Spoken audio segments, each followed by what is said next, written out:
Hello friends, a very warm welcome to my channel.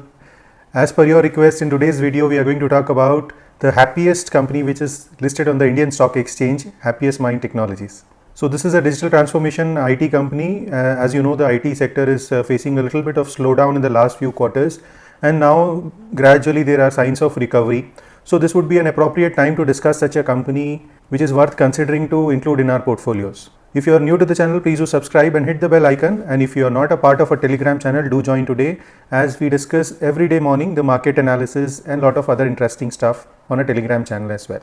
So this will be the flow of our presentation. We'll start by understanding the business model in brief. We'll look at the chart of the stock performance in the last couple of years, as it's a newly listed company. We look at the financial performance, the main parameters. We'll understand the reasons for the fall in the share price from its top. We'll look at the outlook which the management is giving for the next few years. We'll understand the valuations of the company. We'll look at the possible risks in this business, and we'll come to a conclusion based on all these factors. So Happiest Minds is a great company started by a veteran IT promoter called Ashok Soota, who has played a key role in one of the biggest IT companies in India like Wipro, Mindtree, etc. So the very fact that this company is promoted by Mr. Ashok Soota itself gave a lot of confidence to the investors when this company got listed on the stock exchanges. This company is not a general IT company. They are fully focused on the digital part of the business. So on a broad basis, this company focuses on segments like digital transformation, infrastructure, security, and product engineering. So 95% of the revenue which the company gets is from digital business, and 87% of the revenue which the company gets is a repeat business from its existing customers. So this shows the stickiness of the old customers of the company, and they are giving repeat business to the company. When you look at the different areas in which this company focuses on in terms of business, you'll find all the latest areas like artificial intelligence, data analytics, Internet of Things, blockchain, cloud. So all these are emerging technologies globally where there is humongous scope for growth and expansion. So this makes this company different from the other general IT companies. So when you look at the stock performance, immediately after the listing, the company got a very good response from the investors, and at that time the IT sector was also in a boom. So the stock went up and made a high of somewhere above 1500 levels, and from then onwards it started consolidating, which is continuing even today. But if you look at the chart at somewhere around 750 levels, the stock has made a very strong base, and there are very less chances that this level of 750 zone breaks unless something very bad happens in the company. But you also have to observe that the consolidation can take some more time, and the chart may remain sidewards. When you look at the revenue of the company, there has been consistent growth. The company did a revenue of about 590 crores in FY19, which went up to almost 1400 crores in FY23. So there is a consistent growth in the revenue. In terms of EBITDA, the EBITDA has grown even faster than the revenue. They have done a EBITDA of about 55 crores in FY19, where the margins were lower, and recently in FY23 they have done an EBITDA of about 350 crores. When you look at the margins, you'll observe margin expansion. In FY19 they did a EBITDA margin of about 9%, which went up to 14%, and then onwards they have consistently been doing EBITDA margins of about 25% odd in the last 3 years. And going further also, the company is very confident of maintaining these EBITDA margins in spite of a slight slowdown in the global economy. Now, when everything is good about the company, then what led to the fall in the stock price of the company? In terms of bottom line, in the last few quarters, if you see, the bottom line has been flattish because there was a slight pressure on the margins of the company, and because of the frenzy in the IT sector, and this company was newly listed, at one point of time the valuations were very high. So now the market is recognizing the excess of valuations, and those are getting normalized. In terms of macro scenario, if you see, the US market has not been doing so well.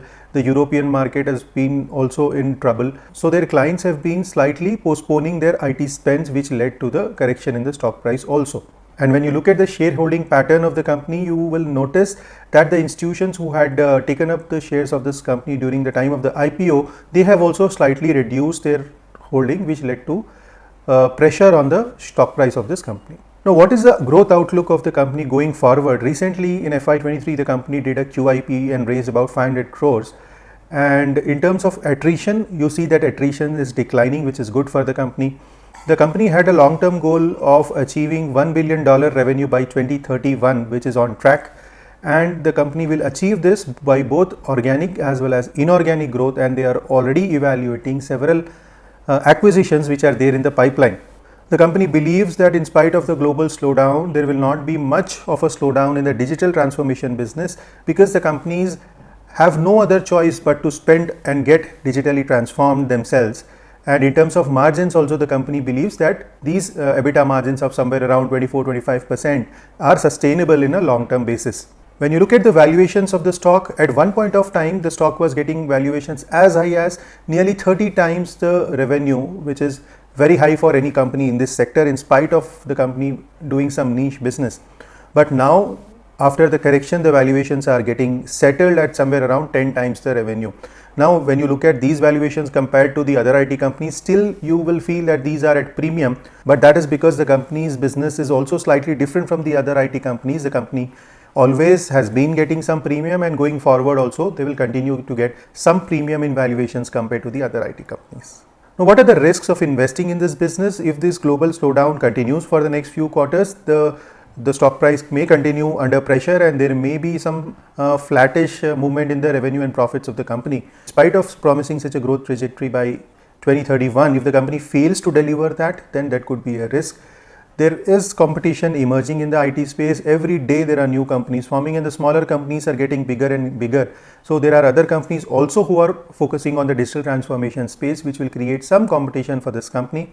And the inorganic acquisitions which the company is planning to do, if at all those are not smooth and those are not merged properly with this company, there could be a risk in the business. Now, considering the business model, the risks involved, the growth plans of the company, what is our view on the stock? If you are already holding this stock, you may continue to hold that, as because the company's fundamentals are very strong and the growth outlook in the long term is still intact, and there could be some temporary slowdown in the business, but this will ultimately recover. And if you are a new investor looking at entering the stock, you may gradually start accumulating at the current levels, but the stock will come out of the consolidation only when there is a pickup in the demand and the revenue of the company. Also keep in mind that this company's valuations are much higher when compared to the other IT companies.